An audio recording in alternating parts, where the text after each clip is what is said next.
Alors la fontaine de l'hôtel de ville ne peut pas être dissociée effectivement de la mairie.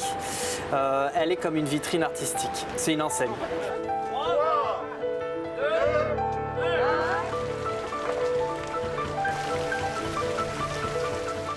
D'octobre à février, la fontaine a été démontée pièce par pièce pour sa restauration. Un chantier rendu possible par la souscription lancée par la Fondation du patrimoine. Aujourd'hui, on est à un petit peu plus de 130 000 €. Je ne vous cache pas qu'on est dans le creux de la vague après l'engouement exceptionnel du démarrage de l'opération. D'où mon appel aujourd'hui au mécénat d'entreprise, puisque évidemment les entreprises ont une valeur ajoutée plus importante qu'un particulier. On l'attend avec impatience. On est convaincu de l'intérêt qu'ils ont à investir localement leur impôt, puisque derrière c'est de l'emploi, c'est du travail et c'est très très important.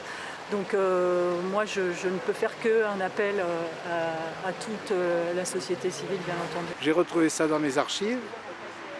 Ben voilà. Faites-moi voir ça. Et là c'est vous? C'est moi, à 4 ans. Et vous veniez en promenade en famille ici? Ah oui, mais je suis né rue du Puitrin, à côté, à 100 mètres. Alors c'était très facile de venir se balader ici. Je trouve qu'elle est très belle.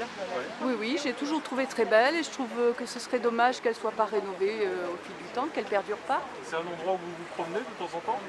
Oui, de temps en temps, quand je vais à la BFM. J'adore ma ville, tout simplement. Il n'y a pas d'autre explication. Et j'aime bien laisser quelques traces dans la ville où je suis né. On peut voyager, on ne trouvera pas beaucoup d'exemples qui allient.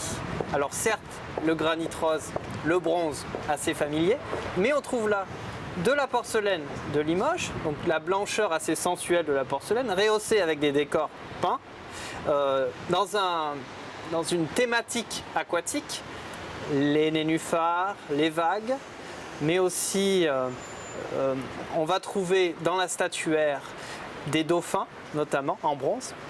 Donc il y a cet univers aquatique avec ses reflets. Et la porcelaine, c'est à la fois la matière qui compose les vasques, mais c'est aussi 4 personnages, 4 statues en bronze autour du fût, entre la grande vasque et la vasque du haut.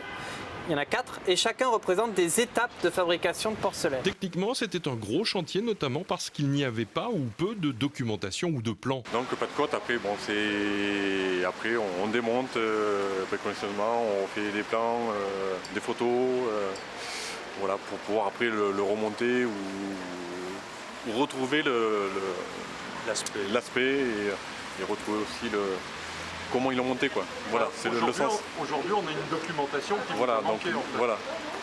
Nous, on a fait une documentation, maintenant, on aura des plans, on sait comment on l'a monté. Donc ça sera après en archive la mairie. Un chantier coordonné par les services municipaux et confié à des spécialistes. Pour reprendre l'étanchéité en plomb des 2 vasques, il fallait qu'on enlève tous les éléments de décor qui étaient dessous, donc les plaques de porcelaine et également les éléments en bronze. Combien de corps de métier ont travaillé là?